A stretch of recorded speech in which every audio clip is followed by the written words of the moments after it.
Prière. Seigneur, en ce temps de l'Avent, je veux me préparer à t'accueillir. Aide-moi à marcher dans la joie et la confiance sur le chemin qui mène jusqu'à toi. Inspire-moi les gestes de partage, de pardon et de paix pour annoncer autour de moi la bonne nouvelle de ta venue parmi nous. Amen.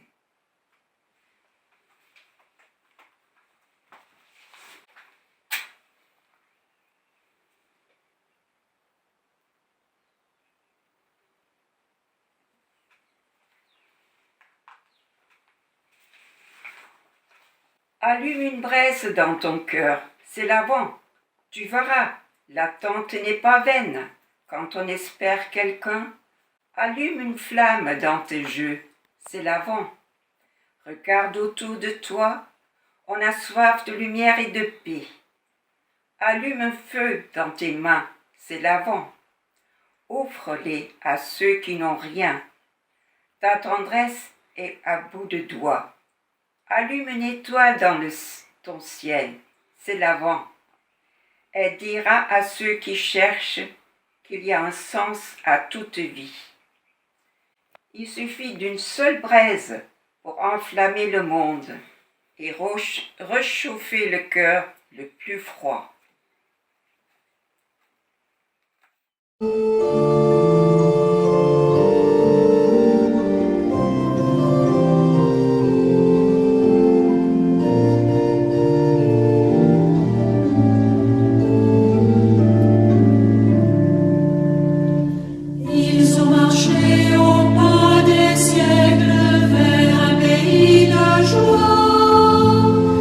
Ils ont marché au pas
Berger d'Israël, toi qui conduis Joseph comme un troupeau.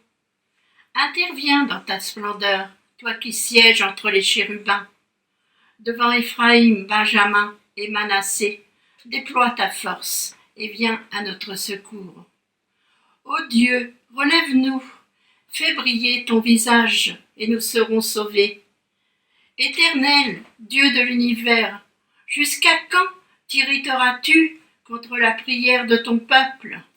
Tu les as nourris d'un pain trempé de larmes. Tu leur as fait boire des larmes à pleine mesure.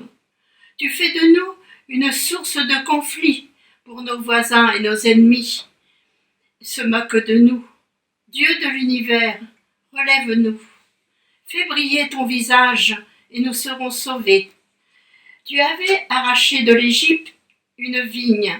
Tu as chassé des nations et tu l'as plantée. Tu as déblayé le sol devant elle. Elle a pris racine et rempli la terre. Les montagnes étaient couvertes de ton ombre, et ses rameaux étaient comme des cèdres de Dieu. Elle étendait ses branches jusqu'à la mer et ses rejets jusqu'au fleuve. Pourquoi as-tu renversé ces clôtures? Voilà que tous les passants le dépouillent. Le sanglier de la forêt y sème la dévastation, et les bêtes des champs s'en nourrissent. Dieu de l'univers, reviens donc. Regarde du haut du ciel et constate la situation. Interviens pour cette vigne. Protège ce que ta main droite a planté, le fils que tu t'es choisi. Ta vigne est brûlée par le feu, elle est saccagée. Ton visage menaçant provoque leur perte. Que ta main soit sur l'homme qui est à ta droite, sur le Fils de l'homme que tu as toi-même fortifié. Alors, nous ne nous éloignerons plus de toi. Fais-nous revivre et nous ferons appel à ton nom. Éternel, Dieu de l'univers, relève-nous. Fais briller ton visage et nous serons sauvés.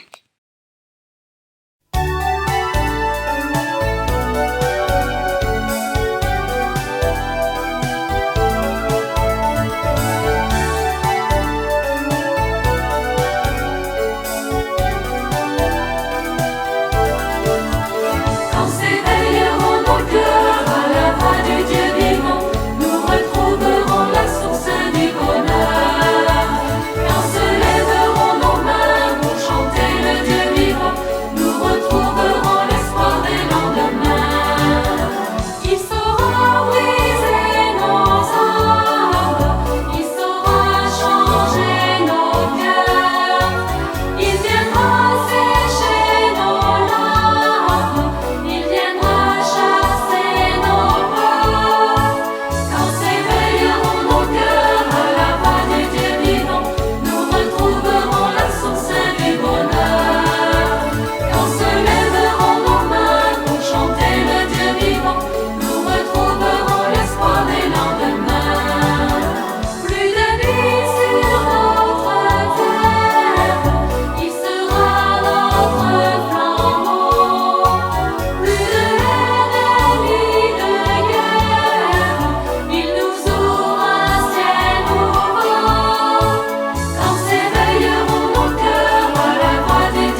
Nous nous sommes égarés dans nos pensées, dans les pensées du monde, dans nos propres philosophies.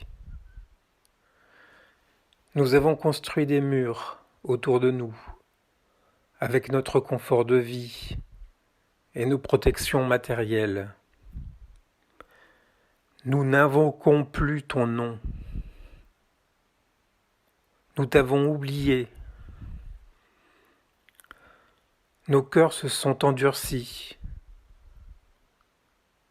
Nous avons bien souvent préféré nos désirs à ta volonté. Seigneur, nous te remettons nos fautes, les péchés qui nous ont alourdis cette semaine, et aussi les actes que nous aurions pu faire, mais que nous n'avons pas fait. Pardonne-nous, Seigneur. Viens au secours de notre faiblesse. Nous implorons ta grâce. Viens à notre aide, Dieu très bon.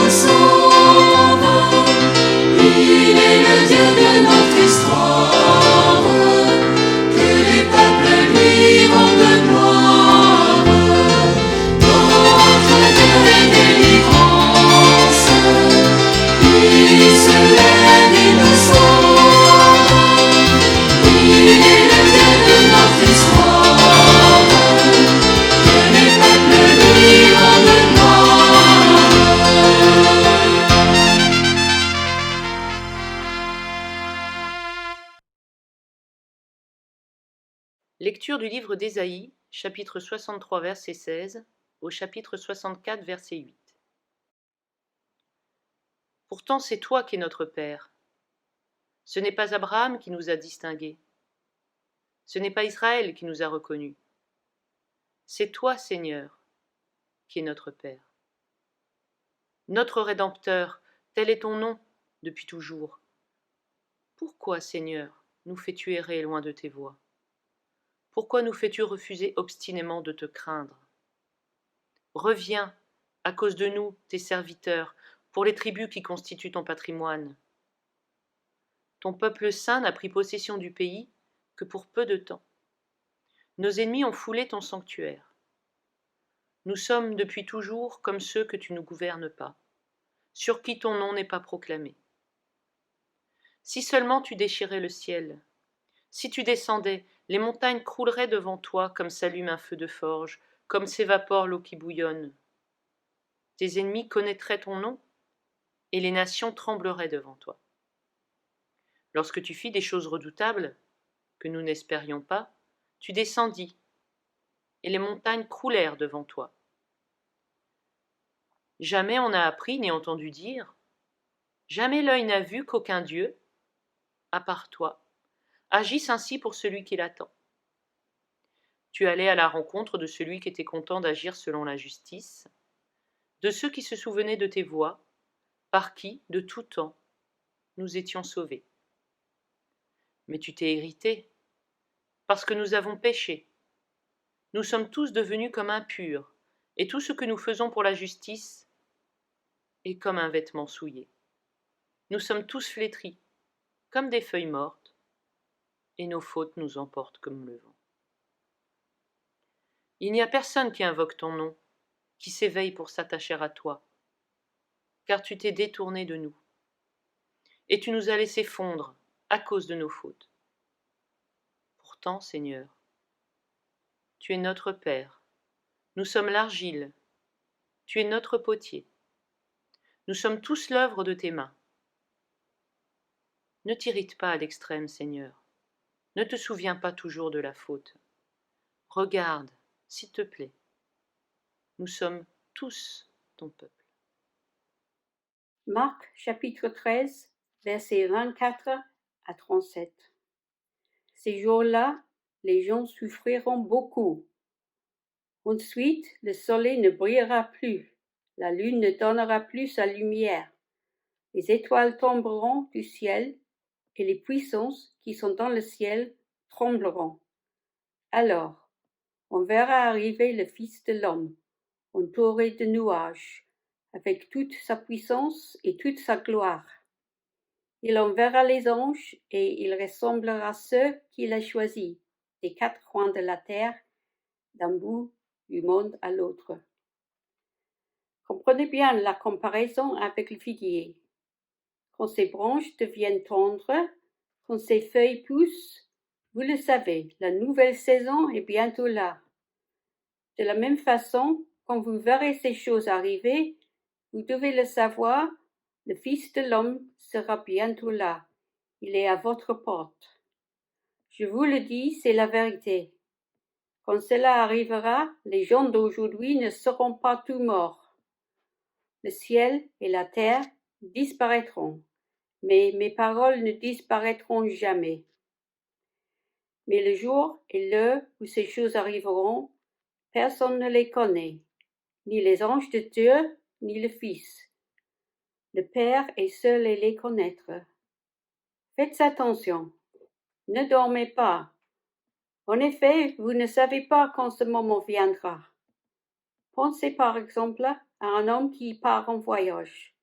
Il quitte sa maison, il la confie à ses serviteurs, il donne à chacun un travail à faire et il commande au gardien de la porte de rester éveillé. Restez donc éveillés. En effet, vous ne savez pas quand le maître de la maison va venir. Ce sera peut-être le soir ou au milieu de la nuit, ou quand le coq chante, ou le matin. S'il revient tout à coup, il ne faut pas qu'il vous trouve endormis. Ce que je vous dis, je le dis à tous. Restez éveillés.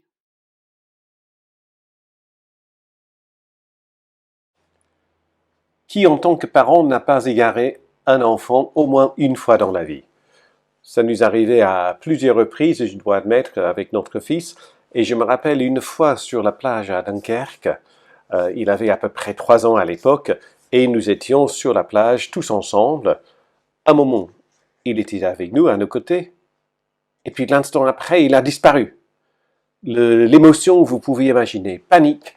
Où est-ce qu'il est parti? Qu'est-ce qu'on va faire? On se souvenait qu'il aimait beaucoup aller vers la mer, donc moi je suis passé dans cette direction-là, et mon épouse a fait le long et large de la plage pour trouver, et elle a demandé à 2-3 personnes s'ils ont vu un petit garçon de 3 ans qui partait, etc. Et quelqu'un lui a dit, mais madame, c'est pas dans ce sens-là qu'il faut chercher, parce qu'un enfant, il va jamais marcher avec le soleil dans les yeux, il va toujours marcher avec le soleil dans le dos. Donc, on est parti dans l'autre sens. Et là, de loin, on l'a vu, il était au milieu des personnes qui ne savaient pas qu'il était perdu, mais qui étaient là, et il ne nous voyait pas parce qu'il y avait trop de monde. Et on a crié, « Reste là, ne bouge pas, on arrive !»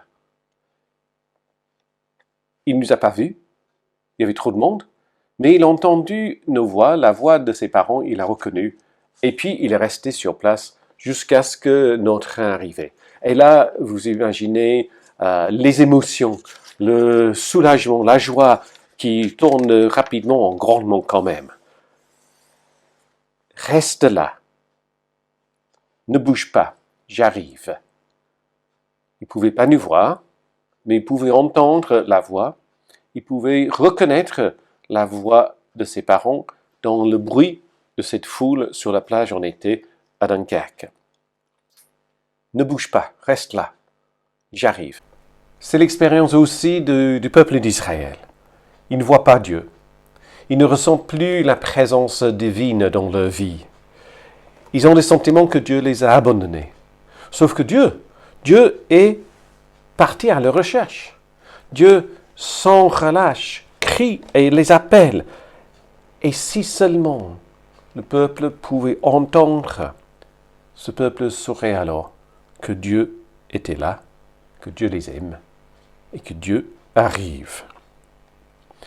Chapitre 64 de l'Ésaïe décrit le peuple comme un enfant égaré sur la plage. Ce n'est pas la première fois, ça ne sera pas la dernière fois Mais c'est comme ça. C'est Ésaïe qui lève la voix. C'est le prophète qui parle au nom de Dieu. C'est le prophète qui vient vers eux pour leur dire que Dieu les cherche. Mais c'est comme s'il crie contre le vent. Le peuple, avec tout le bruit autour, ne peut pas entendre ce message. Pour nous, et pour notre fils, il suffisait pour qu'il entende la voix, pour qu'il comprenne que nous n'étions pas loin. Mais pour ce peuple, sourd d'oreille, au cou raide, ce peuple a besoin d'autre chose, a besoin de plus que simplement une voix qui crie. Et Ésaïe, le messager, lui aussi, il a besoin de plus. Il a besoin de savoir. Il fait partie aussi de ce peuple un peu déboussolé. Lui aussi, il connaît le doute et lui aussi, il est face au silence de Dieu. Il dit, depuis longtemps, c'est comme si tu n'étais plus notre roi, comme si nous n'étions plus ton peuple. Lui aussi, il a besoin d'autre chose pour retrouver et redécouvrir le chemin qui mène à la maison. Lui non plus, il n'entend plus cette voix, la voix qui offre soulagement et espoir. Et Ésaïe demande des signes pour lui et pour son peuple, pour redonner l'espoir, pour retrouver la puissance de Dieu. Il veut que Dieu montre par des signes puissants que Dieu est là pour son peuple et qui confond aussi ses ennemis. Il demande alors que les montagnes tremblent. Il demande alors que les buissons se mettent en feu. Il demande alors que l'eau commence à bouillir. Ce ne sont peut-être pas les signes qu'on va demander nous, hein? Ce n'est pas les premières choses qui viennent en tête aujourd'hui de demander à Dieu comme un signe de sa présence et de sa puissance. Peut-être on demanderait plutôt que Dieu change les cœurs de ces terroristes pour qu'ils soient plus actifs au nom d'un Dieu de vengeance, de violence et de brutalité, mais qu'ils soient convertis à un Dieu d'amour et de paix et de grâce. Peut-être nous demanderons, deuxième signe, que Dieu fasse en sorte que ce virus soit éradiqué, pour qu'on puisse retrouver notre vie, notre santé, notre économie et notre vivre ensemble dans nos relations. Peut-être on va demander à Dieu un signe de faire fleurir peut-être les déserts pour que ces lieux inhospitaliers puissent produire les fruits et la nourriture pour nourrir les personnes les plus pauvres de notre planète. Voici quelques signes que nous aimerons voir que Dieu produise dans notre vie, dans notre monde, pour qu'on puisse dire, voilà, tu vois, Dieu, il est là, Dieu. Ésaïe, comme nous, il sait que les signes ont toujours été présents. Ce peuple vit sur les merveilles que Dieu a déjà fait dans leur vie. C'est ce Dieu-là qui les a sortis d'Égypte. C'est ce Dieu-là qui était à côté de Moïse. C'est ce Dieu-là qui a remporté victoire sur victoire. C'est ce Dieu-là qui les a amenés dans un pays fertile.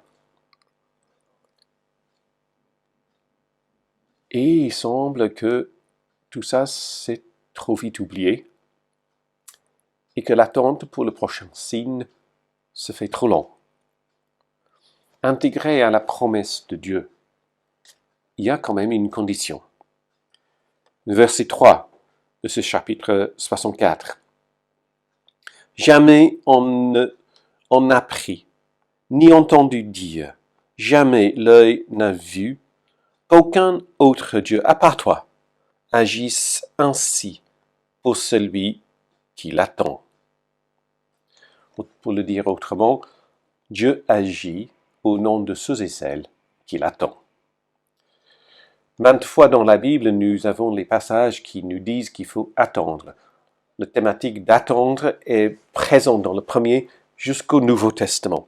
Et je me rappelle de ce très beau chant de Thésée, c'est en anglais parce que les paroles en français ne collent pas avec la mélodie de la musique. Wait for the Lord, whose day is near. Wait for the Lord. Keep watch. Take heart. Alors, qu'est-ce que ça veut dire attendre? Attendre, c'est quoi? Pour, plus loin quoi? Et pourquoi attendre?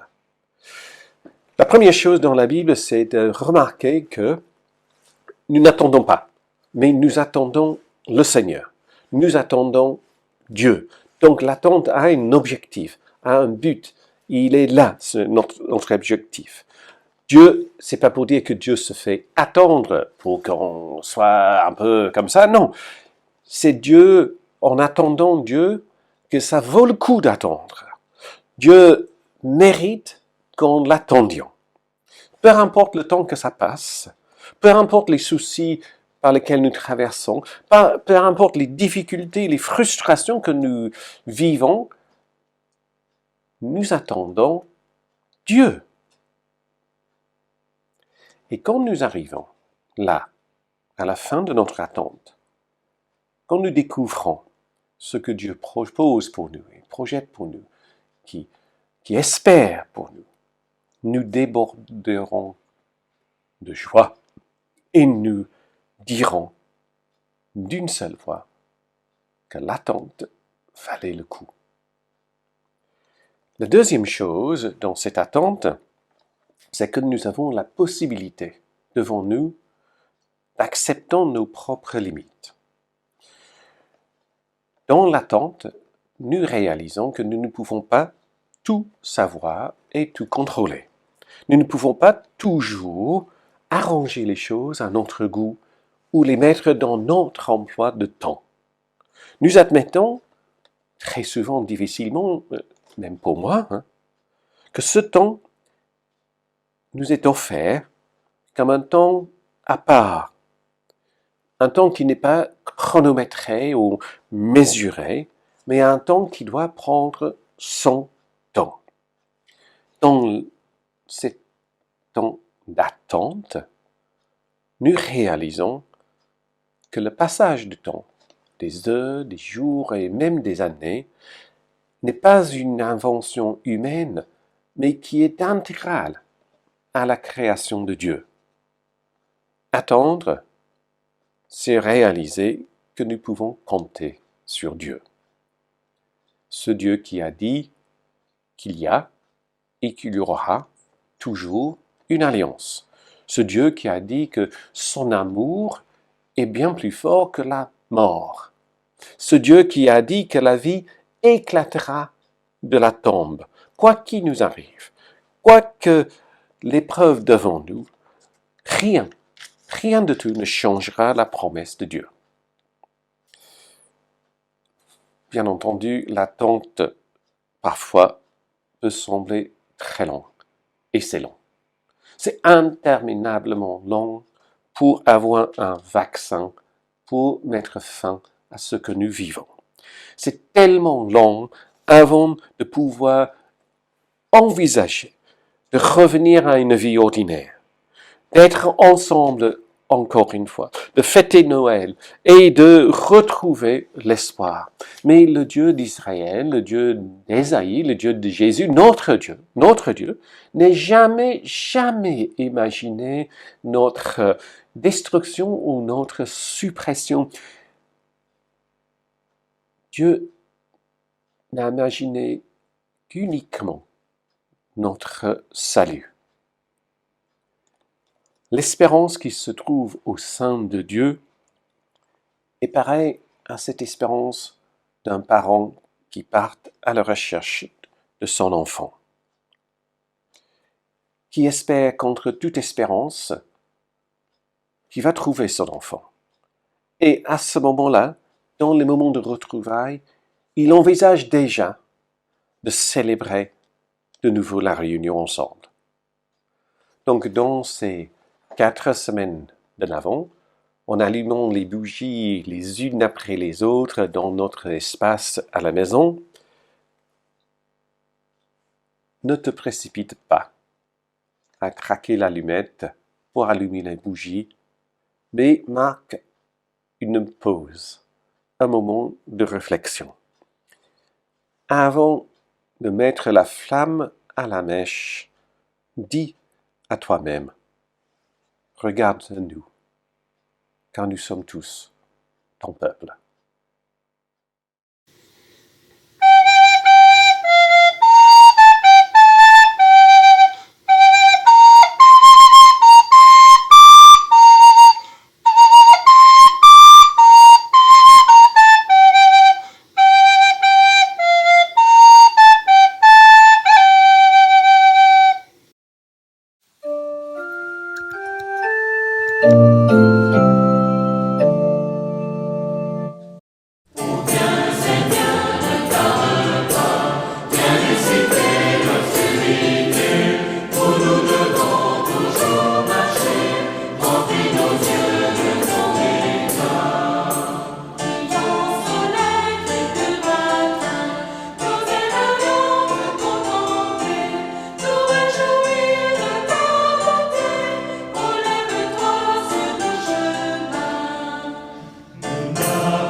Nous ne sommes pas seuls. Nous vivons dans le monde qui appartient à Dieu. Nous croyons que Dieu a créé, qu'il continue à créer, qu'il est venu en Jésus vrai homme pour apporter la réconciliation et le renouveau, qu'il œuvre en nous par son esprit. Nous avons confiance en lui. Il nous appelle à être son Église, pour célébrer sa présence, pour aimer et servir autrui, pour rechercher la justice et résister au mal. Nous proclamons son royaume. Dans la vie, dans la mort, dans la vie après la mort, il est avec nous. Nous ne sommes pas seuls. Nous croyons en Dieu. Amen.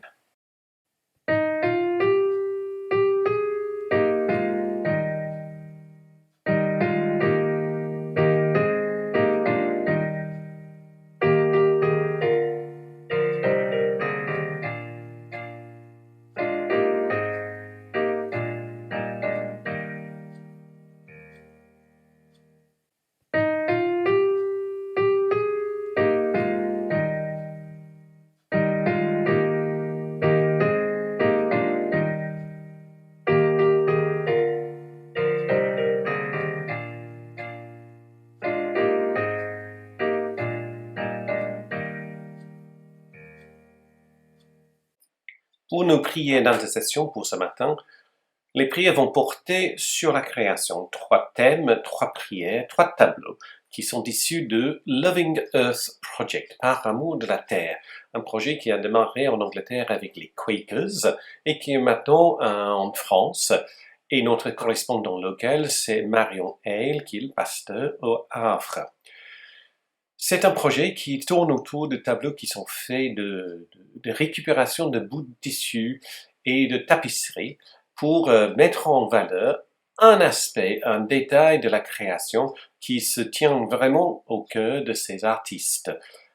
Donc, vous allez découvrir quelques-uns de ces tableaux et nous espérons que nous allons pouvoir découvrir l'ensemble de ces tableaux dans une exposition dans nos temples en 2021. Nous prions. Nous n'avons qu'un seul monde. Nous devons le protéger ensemble. Là où nous sommes avec les moyens que nous avons. C'est le seul que nous ayons. Justice sociale et justice commerciale sont essentielles pour un monde durable. Donc, je soutiens les entreprises éthiques et je milite pour la justice sociale et équitable pour les générations actuelles et futures.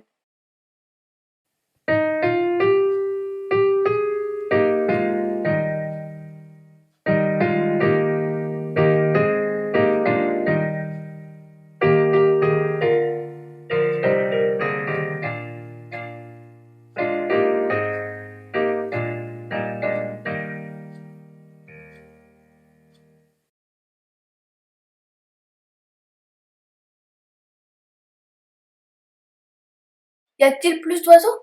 Vraiment? Ou bien les remarquons-nous plus? Durant le confinement, le silence a augmenté. Le bruit de la circulation s'est réduit au minimum, pas étonnant que les chants d'oiseaux et leur vol soient plus perceptibles. Y a-t-il plus d'oiseaux? Ou bien est-ce l'atmosphère qui nous permet de mieux les remarquer? Je suis décidée à ne pas laisser passer mes journées si remplies sans prendre le temps d'écouter les chants de ces charmantes petites bêtes et observer leur vol et leur amour de la vie.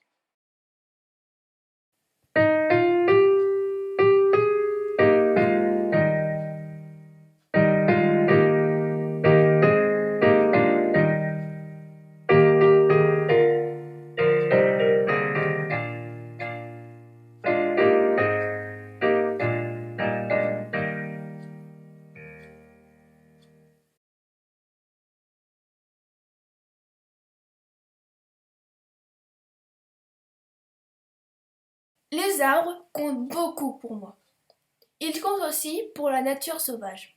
Ils la protègent contre les éléments et offrent de la nourriture aux insectes et aux oiseaux, tout en leur donnant des cachettes et des endroits où élever leurs petits. Nous aussi, ils nous protègent. À chaque saison, ils donnent leurs feuilles, leurs fleurs et leurs fruits. Ce sont les plus grandes plantes que nous ayons. Car la forêt primaire a un impact énorme sur l'évolution du climat. Alors protégeons les arbres, le climat en sera protégé.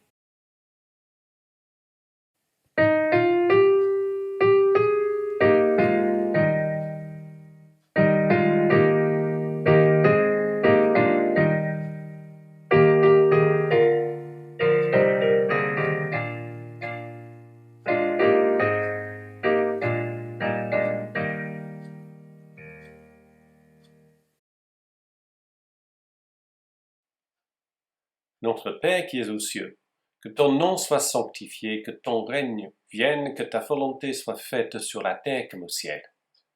Donne-nous aujourd'hui notre pain de ce jour. Pardonne-nous nos offenses, comme nous pardonnons aussi à ceux qui nous ont offensés. Ne nous laisse pas entrer en tentation, mais délivre-nous du mal. Car c'est à toi qu'appartiennent le règne, la puissance et la gloire pour les siècles des siècles. Amen.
Seigneur Jésus, nous sommes rassemblés dans l'attente de ta lumière et dans l'espérance de ta venue. Prépare-nous à t'accueillir et à marcher avec toi. Que le Dieu de tendresse qui a relevé Jésus d'entre les morts fasse mourir en toi toute mort et te conduise à la vie. Que le Seigneur fasse rayonner l'habit de lumière qu'il a posé sur chacun de nous et qui nous garde dans son amour. Que le Dieu de toute promesse fasse lever en nous la plus belle des moissons et nous transforme en semeurs de son royaume. Car Dieu nous bénit, celui qui est Père, Fils et Saint-Esprit. À lui le règne et la gloire pour les siècles des siècles. Amen.